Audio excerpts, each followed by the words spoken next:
Thank you very much. And today we're talking about communication.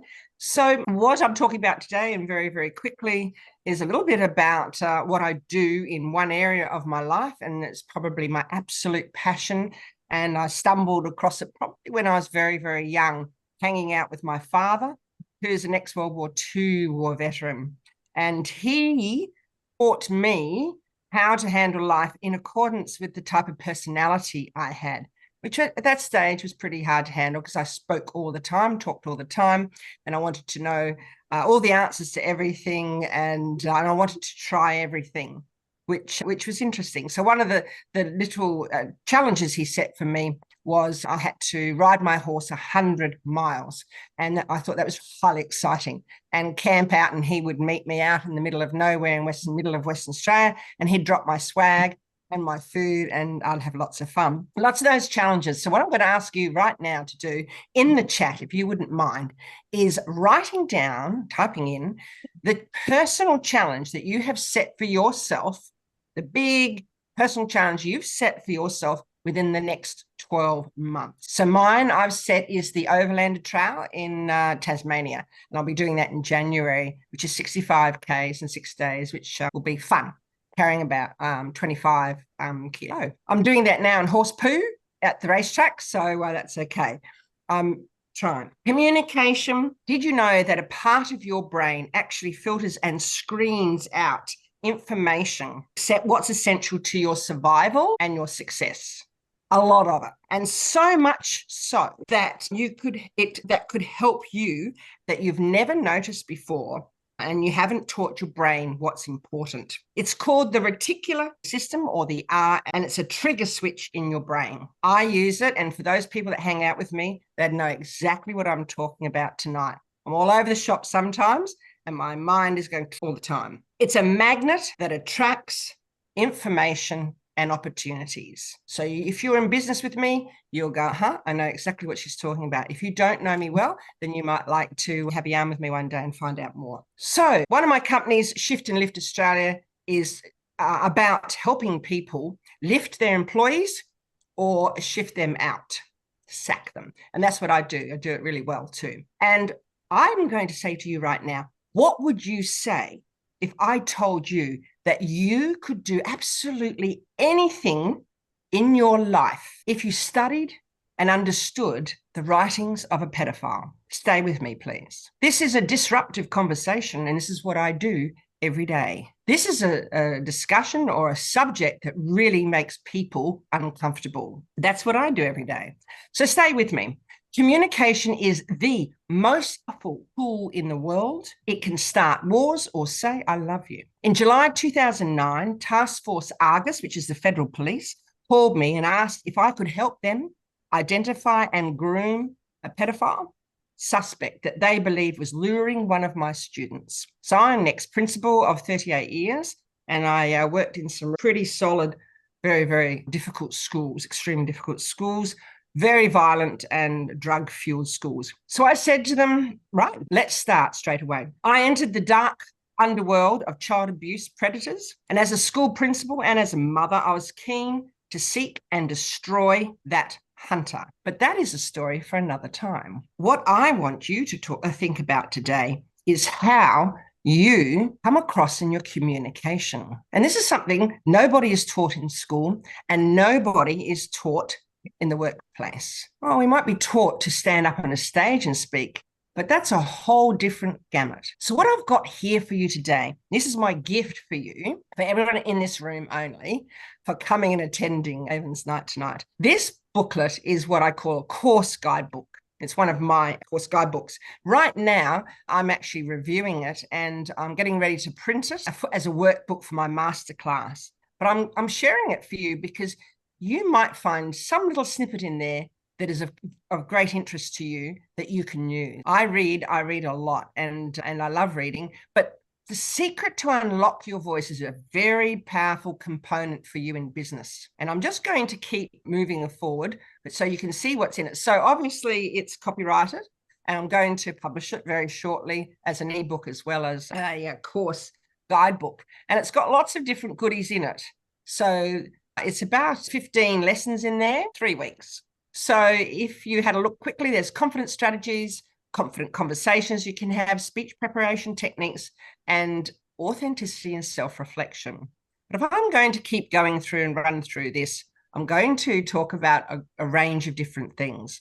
And one of the things I want you to think about is when you meet someone, are you a good communicator? I know Avon is. That's why we're all here. But I want you to reflect on your frailties, not your strengths. Because for every single person in this room, we're educated as a business operator to have a brand, our brand. And our brand has a logo and everything else and what we stand for. And it's our pitch.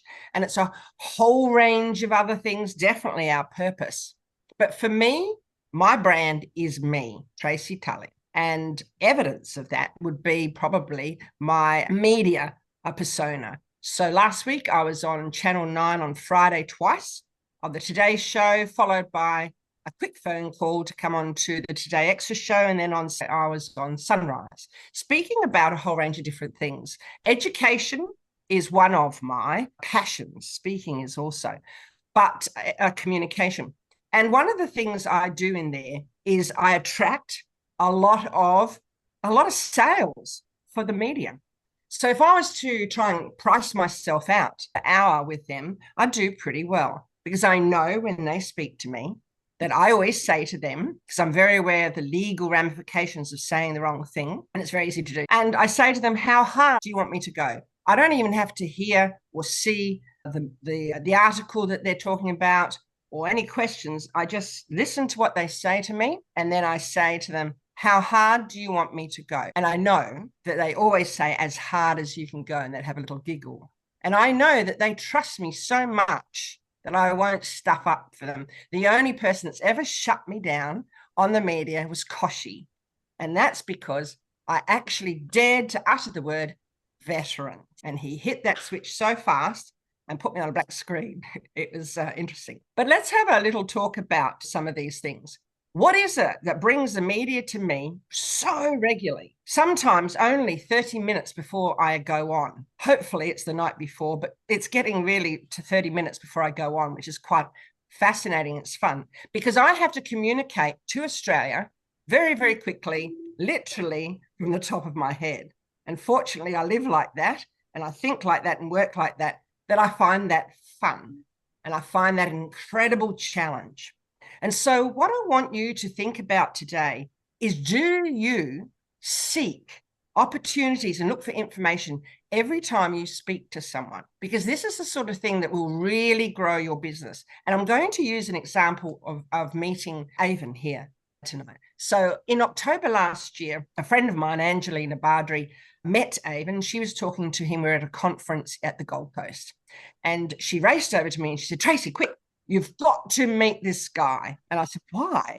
And she said, because he's a vet. I said, let's go. So we went over there and we sniper-fired questions at Avon, and he sniper-fired the answers back to us. And within that short space of time, we'd made a connection and we both followed it up. We followed it up and I offered him to come into our committee, which was a Veterans in Schools program. And from there, all sorts of things have grown and flourished. So what I want you to do is think about, do you really concentrate on how you communicate with other people? Do you seek to listen for information and for opportunities when you speak? Or are you intent on telling them what you do and then hopefully looking for ways that you can do business? Two totally different things. So I was going to show you a photo of Ruby tonight, but I didn't get it on my machine fast enough. Ruby is a mobility scooter, and I sold it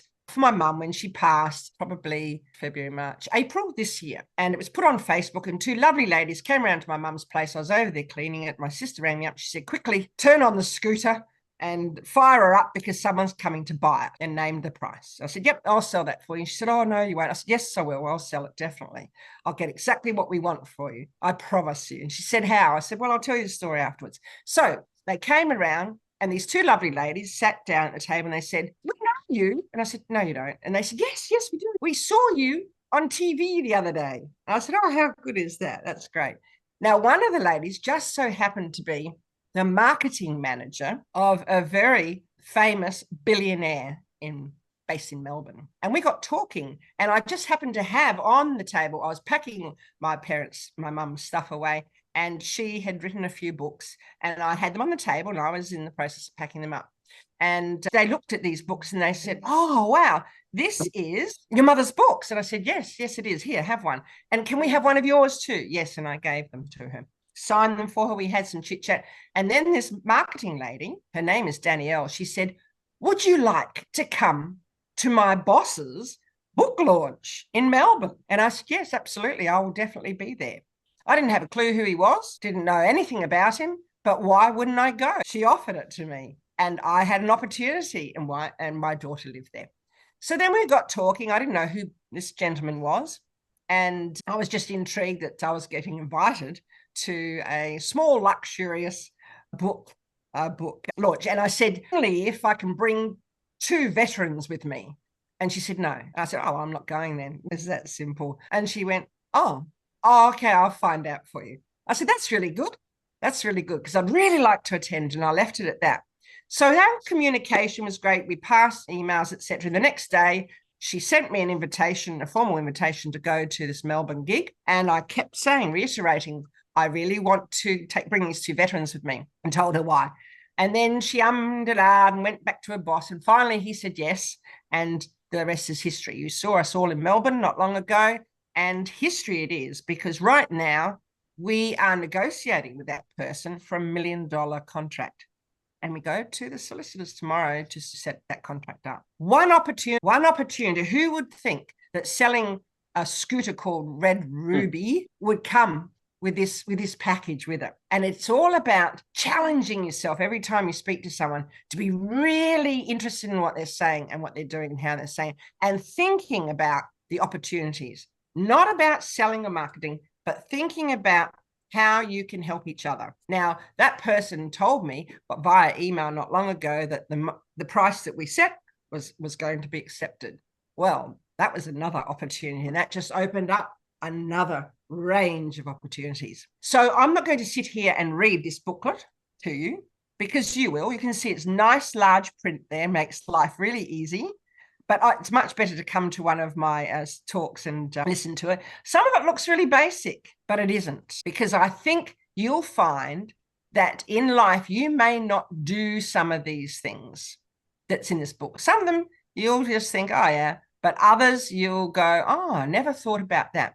And that's what we should do. When we learn and read, we should find out how we can stretch ourselves. How do we teach our brain to use our R, which is our trigger switch in our brain that makes us look for opportunities and makes us look for information? I know Avon's really good at it, and I know he is too, and so is his partner. And we all work together, and we all feed off each other and grow and grow and grow in a very, very short space of time. And we'd love to tell you more about it. But right now, Avon, thank you so very much for having me today. I'm gifting you this. Please remember, everyone, this is my IP.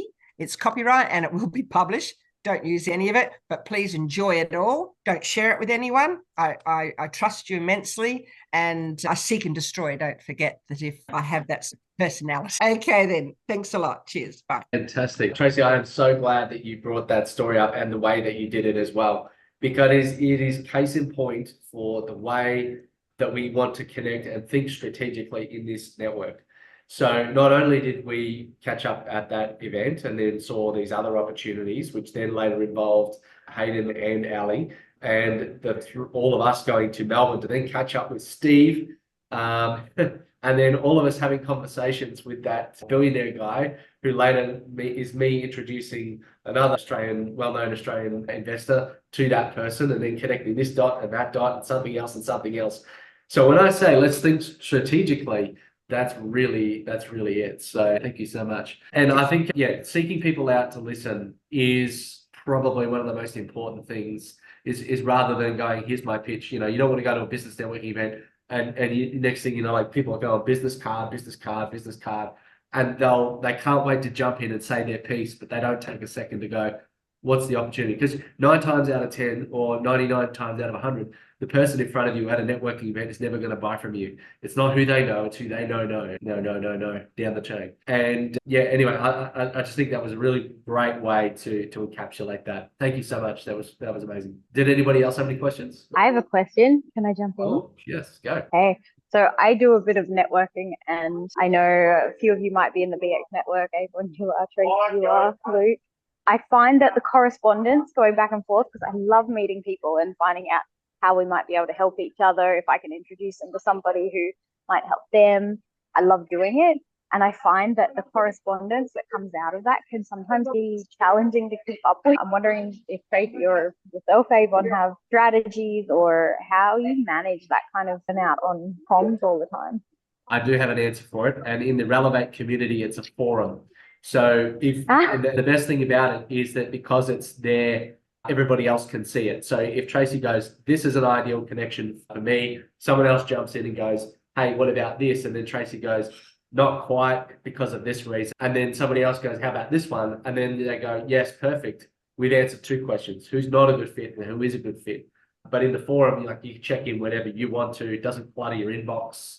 I mean, you've got to do those one-to-one connections, but I think there's more value because then it educates everybody else in the community as to who's a good or bad connection for Tracy. Yeah, and I can add to that too, Avon, for your case. For me, as I said, if you hang out with me at all, you'll notice that I run at 50,000 kilometers an hour, and I really do. My whole life is like that. I run a lot of businesses and I love it, and I don't get tired or fazed by anything. But what I do is I seek like-minded people, and I'm really not interested in anyone else. And I've taught myself to be like that. I'm very blunt too, very, very blunt. But I've done that for a reason. One of the biggest motivators for me in life is that you only have one life, and every single day is precious. So for me, every single morning that I wake up at 5 a.m. or 4:30 or whatever, I'm happy. I'm really, really happy that I've lived for another day. And then when I jump into my car and I drive, I'm even happier because that's my mode of freedom. So for me, those 2 things set me up for a day. Little things. I mean, I could tell you lots of other habits that I do. I practice religiously in the morning, and it's all about that. So it's about believing in yourself. I had a really bad horse accident when I was 25, really bad horse accident, cracked my neck a beauty. And it took me at least 2 years to get on top of everything again. It took me a while to get on a horse again. And I found after that accident, I had a lot of fear, incredible fear of being hurt again, not wanting that pain or to go through that long rehab. My sister on Sunday night, we were all at the races on Sunday the other week, and I got a 5 o'clock call from her, and I noticed in my phone that she tried to ring me a lot of times, so I knew something wasn't right.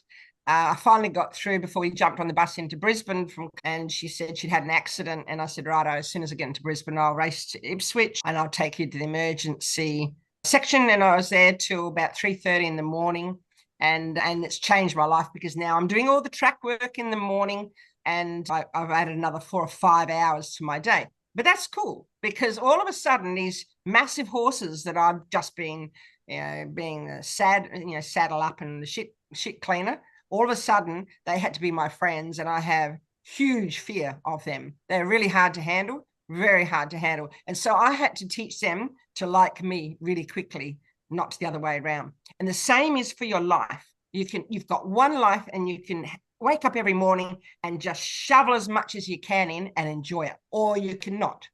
And for me, that's what I choose. And I choose like-minded people, and I don't choose people that don't interest me on that level. And it's just my way of screening. My sister has another term for it, but it's just my way of screening. And I'm attracted to those people who I know have a vibe about them that I know would work well with me. And I'd ask you to concentrate on that. And every time you look at a person, I tell people that I actually sit there and I study them. And it makes them very nervous, but I study every single person I speak to and work with or sit next to at a table, you name it, on a bus or on a train, and I study them. And I study them for all sorts of behaviors. And then I figure out what sorts of things, if they were a person that presented to me in my life, whether I'd like them in my life or not. And I have a really good filter and a good way of dismissing people.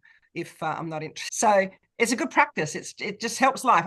I don't make friends now to please people. I'm not a people pleaser. So there's some of my strategies, and as Avon said, some of his. But I think sometimes we don't have the time to waste buggerizing around, as my father would say, and just get into it and do it and make the most out of what you can.